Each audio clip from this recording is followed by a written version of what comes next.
Morning, everyone. It's Joe Waxman, and I'm back with another mini reading. This morning, I would like to look at the chart of actor, comedian Jim Carrey. I saw a movie with him the other night, and I thought he'd be a good one to check out. He kind of has an unusual chart. So, funny guy, Jim Carrey. Share my screen. I grew up watching him on a show called In Living Color. If you're younger, you probably don't know that show. That was the Wayans brothers produced and starred in that show. And Jim Carrey was featured on there. And so were the Wayans brothers and I can't remember who else. But really funny show back in the early days. Yeah. So let's see. Jim Carrey, 17th of January, 1962, 2:30 a.m., Newmarket, Ontario, Canada. All right. He's got a sun in Capricorn, which is probably not what you'd expect for a funny guy. Capricorn, being Saturn ruled, tends to be much more serious, success-oriented, money-oriented, materialistic, hardworking, responsible. But so first thing is, why is he a funny guy? Well, he's got Sun conjunct Venus. So Sun conjunct Venus, I have Sun conjunct Venus in Gemini. But Sun conjunct Venus, it's not said to be a great aspect because Venus will drain the Sun will burn Venus. So it's not great for either of them. However, it does make a very happy personality. It makes smiles, happy, pleasantness. Sun conjunct Venus people are generally very charming and well-liked, and they can be lazy because there's this feeling of like luxury. The Sun takes on the qualities of Venus, which is like joy and pleasure and leisure and romance and fun and having a good time and always seeking pleasure. Sun conjunct Venus can tend to be pleasure seeking. And this kind of goes along with that goes the tendency to not want to work too hard. But so the Capricorn is kind of a good balance because you have the both sides, you have the polarity. You have the hardworking side of Capricorn and you have the nice, leisurely, pleasant, joyful, loving side of Venus. And so there's a nice duality there. So I'm sure he could lean on either side. He has both those sides, just like he's a crossover actor. He can do drama and serious movies really well, in my opinion. Like he's great drama acting ability as well. So he can switch back and forth. But he is very hardworking, and this is the third house. Third house cusp is in Capricorn. So third house will denote a tendency towards expression, towards those Gemini things, towards the intellect, towards speaking and writing, towards not just speaking and writing, because that's a second house Taurian thing, well, speaking is, but really expressing. Third house is about real expression and skills of the hands, talents, right? Doing things with your hands. So like when you have third house planets, it's not just about speaking, it's about expressing. You're going to speak with your hands and you're going to speak with your whole body and you're going to communicate through words and body movement and hand movement and everything. It's about full-on expression, right?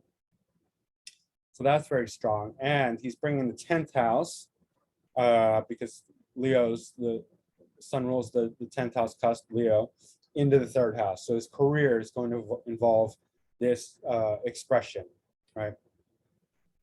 So Moon's in Gemini, and this greatly aids his comedy, right? Moon in Gemini is like a very funny sign. I mean, Mercury, if we want to look at, find out like where humor is, generally like things like Mercury, air signs,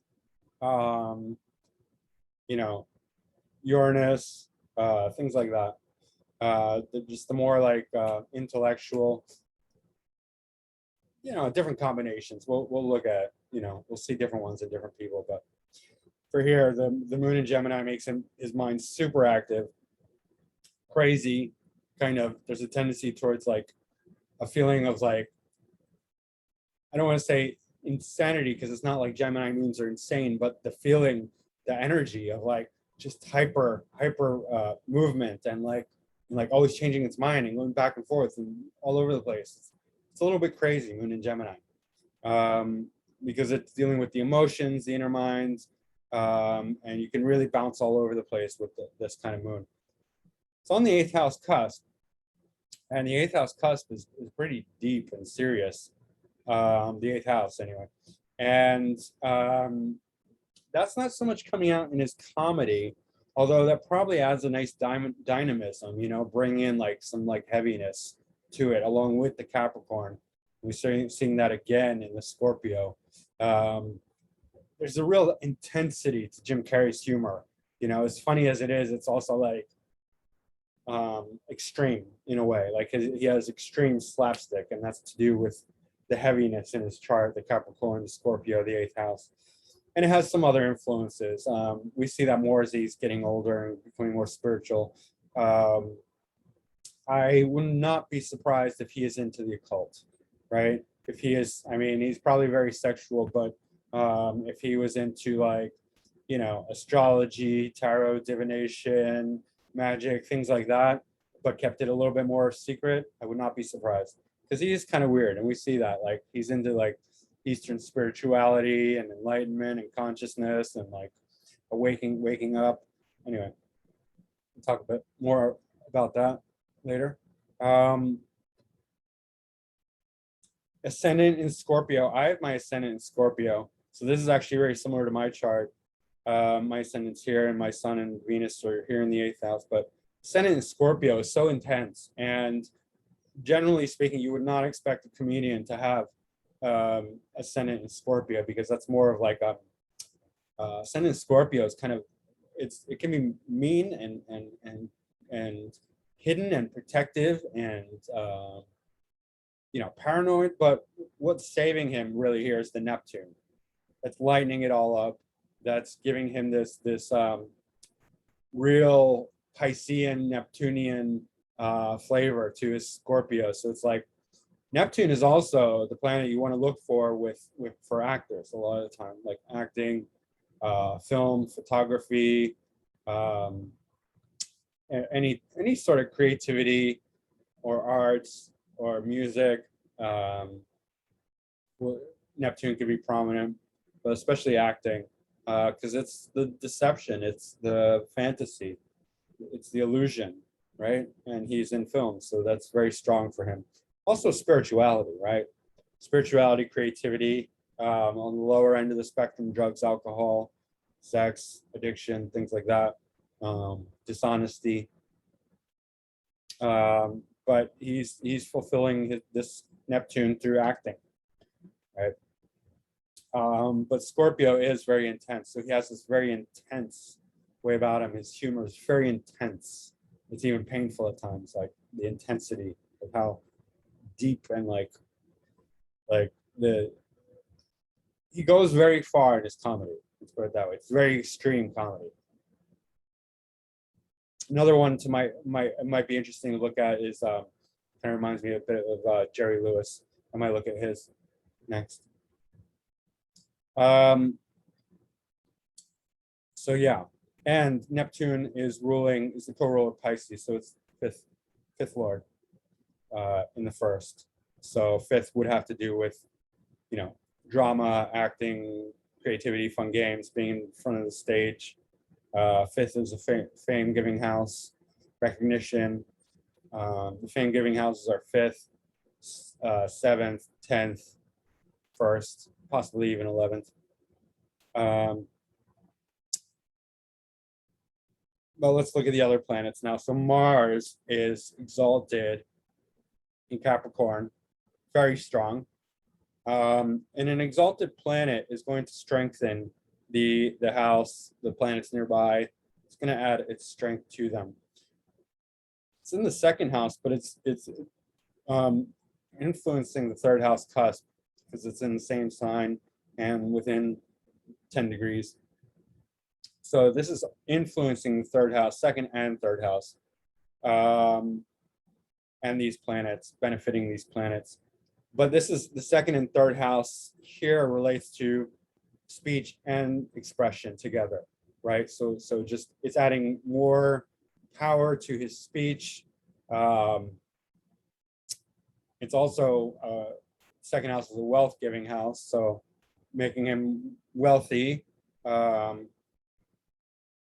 First Lord and sixth Lord. So this is his ascendant Lord. And it's also a sixth house Lord. So bringing in daily work, daily routine, making money through daily efforts, conflict too. So I imagine that he could be a fighter too. I mean, Scorpio ascendant generally is, and they always bring conflict because it's always going to be sixth house cusp in general, generally speaking, normally in Aries. So yeah, there was some conflict. I recall in with him in general. I'm not too sure on the details, but I'm sure he can be very involved in conflicts. Let's put it that way. He's got this nice stellium here in the third house in Aquarius. And here's where we really see his humor. Not so much Saturn in Aquarius, which is still conjuncting his sun.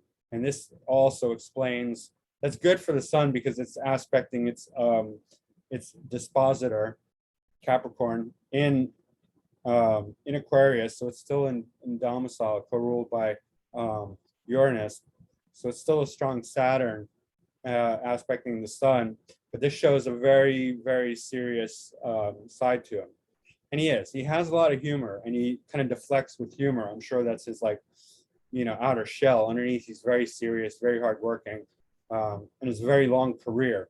Saturn extends everything. It would tend to limit it, but he didn't seem to have much problem getting an early start in comedy. And I think that's because the South Node is in the third house, conjuncting Mercury and Jupiter, which are exactly conjunct the same degree. You see here, 1411, 1444. And that's really where we see the humor. Jupiter is said not to be great for Mercury because it weakens Mercury's logical, analytical, detail-oriented qualities. So he's not going to be a scientist with this here, even though it's Aquarius, and Aquarius lends itself to scientists. Jupiter is going to take the Mercury out of the small, the microscope, the details, and make it super big. And that's why it's so funny. Aquarius is a sign of weirdness, of rebellion, as well as, other things. It can be very concerned with society, social change, which I think he is as well. That's a more mature aspect of Aquarius. We're thinking about social equality for all. On the lower spectrum, it's more just about being weird and rebellious and different. And the Jupiter conjunct Mercury in Aquarius is super funny. It's hilarious because it's just the weirdness. It's the weird. Jupiter expands whatever it touches. So Mercury often is associated with humor. So it's just taking the funny Mercury in Aquarius and just exploding it into massive dimensions, right? Jupiter's just exploding that, making it super weird. And he's just a weirdo, right? That's his funniest thing, is that he can just be super duper weird. And that's Aquarius. Aquarius is not afraid to be weird. Not only not afraid, it is weird. It's a sign of weirdness, as well as rebellion, uniqueness. When things that are just completely unique, they're often weird because we've never seen it before. And it's hilarious, right? That's why we laugh when something is when we see something, because it's unexpected. It's ironic. We didn't expect it. It's completely new, and we're just wow, I've never even seen that. It evokes the funny bone, the laughter. So that's why he's so funny, and that's why, even though he's got such serious heavy qualities, Capricorn, Saturn, Scorpio, 8th house, Moon. And he does have all those things. He can deflect with humor. He can put humor above it all. Jupiter is the great benefic planet It's super jolly, happy, joyous. It uplifts whatever it touches in aspects. And here it's totally conjunct Mercury. And the South Node, right? South Node's at 18, that's 4 degrees of separation. South Node shows what we're what the skills that we come into this life with, what we're born with. And we just have a very, very natural, easy time operating from that. It also shows a detachment. So when he was younger, this was going to be more active. And as he gets older, he can still pull it off like nobody's business. He can still do the funny thing. But because South Node is here, it shows a detachment. As he gets older and more mature, he's going to be less attached to the humor. And we see that. He switched. He was more into the comedy when he was young. And as he gets older, he's more into like being a serious actor and being more philosophical and being completely like just like this out of the box weirdo with, you know, like awakening and spirituality. And I think he like studied a little bit with Eckhart Tolle. And I know he's putting it on because he's an actor and he's not like Mr. Enlightenment. But he does have that tendency. So it's partially true, partially false. We know he's an actor. He's got Neptune on the ascendant, right? He can't help but act. We can't fault him for that. We can't fault him for being like kind of a bullshit artist because that's his nature. And that's why we love him. And that's why he's famous. But at the same time, there is something to all that underneath all the bullshit, he really is interested in awakening and spirituality and the truth. Neptune, by the way, is square Jupiter and Mercury, and to some extent the nodes, but it's a little far out for the nodes. But Neptune square Mercury would create tendency towards dishonesty, delusional thinking, fantastical thinking, like a little bit like off. Like if you meet a guy with or a person with Neptune square Mercury, you're like, they're not thinking right. I mean, they might be funny and entertaining and hilarious, great actors, but it's like, you're a bit off in the head, buddy. Also, especially with Jupiter there, very idealistic, very philosophical, even with South Node conjunct Jupiter. I think if it was South Node conjunct Mercury without Jupiter here in Aquarius, super intelligent. But the Jupiter kind of ruins that. So it's like, not saying he's not intelligent, but he's not concerned with the details. Jupiter's going to ruin all the details. So like any scientific thinking is out of the question for him. It's not out of the question. It's not like he couldn't be forced to do it. He probably could. He's smart enough, but it's just not, he's not going to want to because Jupiter's going to make him think way bigger, right? Forget the details. Let's philosophize. And he will be somewhat of a philosopher with South Node conjunct Jupiter. I have this, and it does make you very philosophical, very wise-minded. And we see that. Like, have you ever seen him like in more recent years, like in any of the awards shows, he's got this big beard and he's walking up to like the people and he's just like saying all this crazy stuff about like, you know, like just out of the box, like wisdom kind of stuff. That's South Node conjunct Jupiter in Aquarius, right? Square Neptune, right? Just very weird, very idealistic, but delusional, fantasy oriented, kind of not sure if he's real or serious or bullshitting, and it's just a funny combination. Now this is also trying the moon, so that's really great. Jupiter in positive aspect back to the moon is wonderful combination. The trine is great, the conjunction is great, the sextile is good too. These brings in the motion of the moon to the with Jupiter, the wisdom.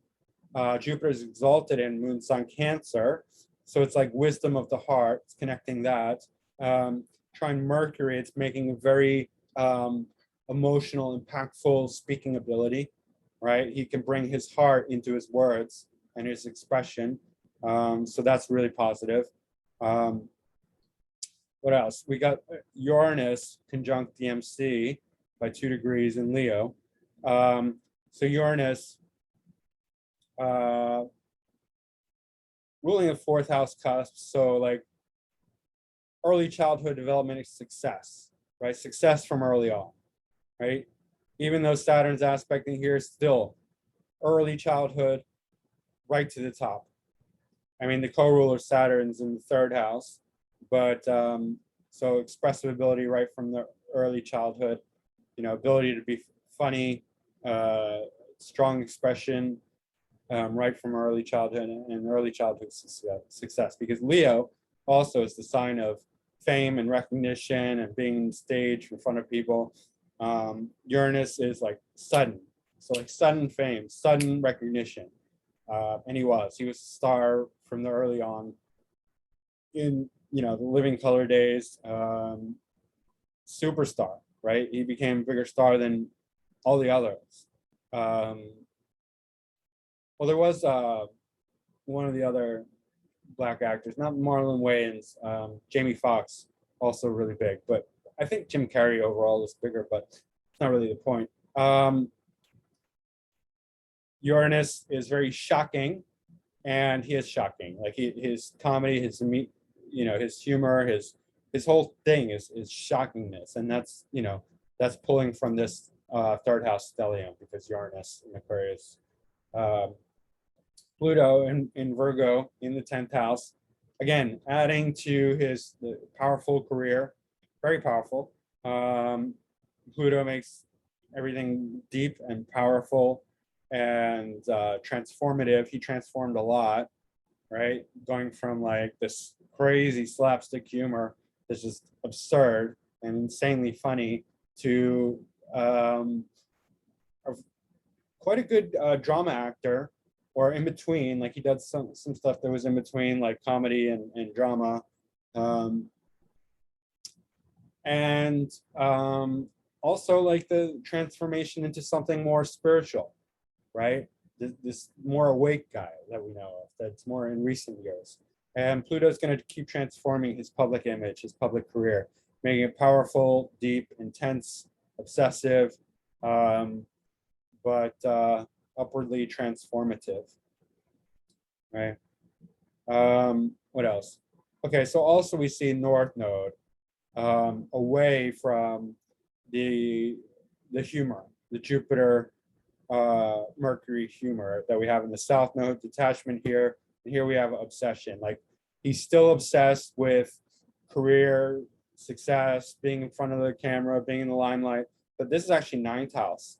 And again, so we're seeing this philosophy, this theme play out again of being more interested as he gets older into like God, spirituality, religion, philosophy, the higher minded stuff. He's become much more higher minded and thinking oriented as he gets older. That's North Node.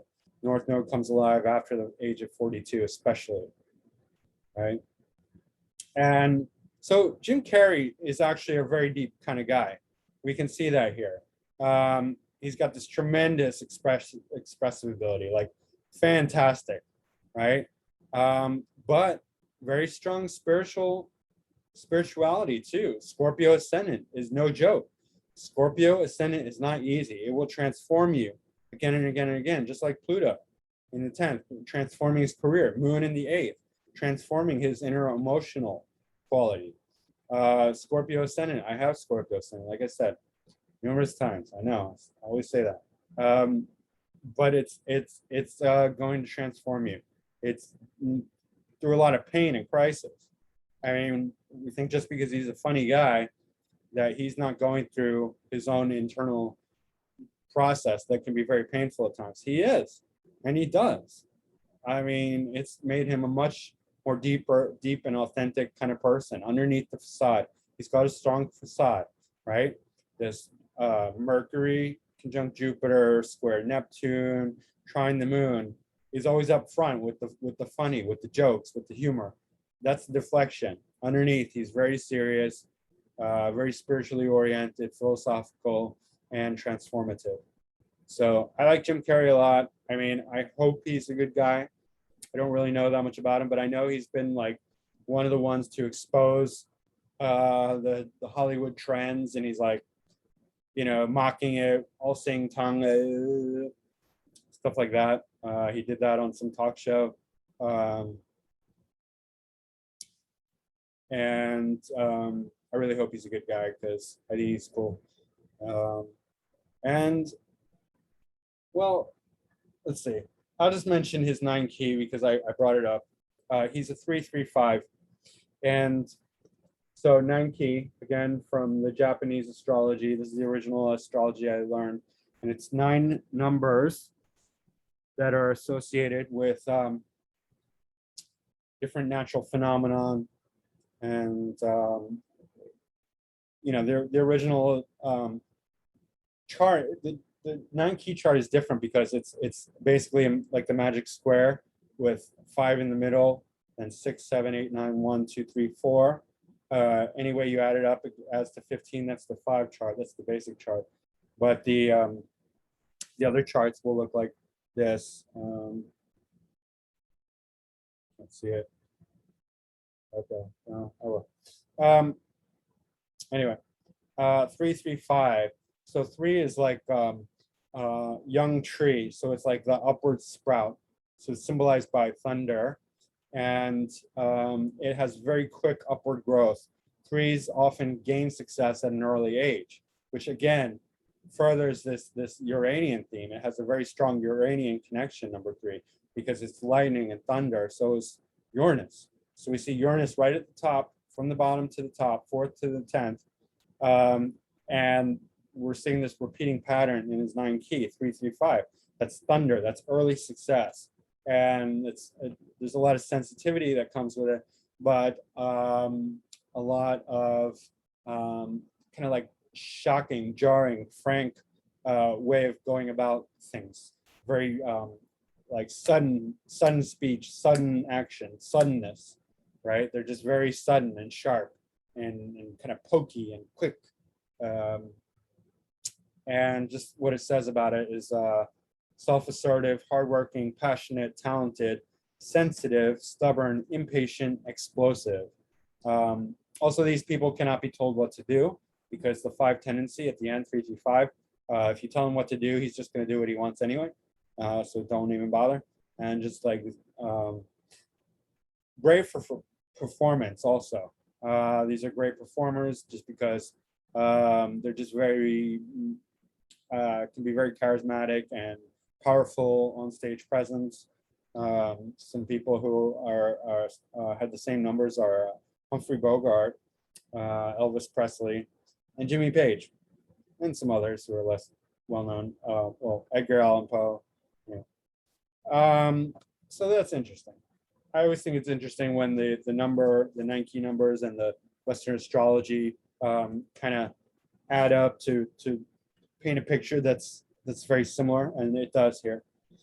So that's pretty much it for Jim Carrey.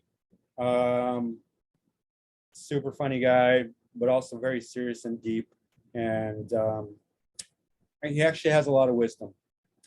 Very interesting guy.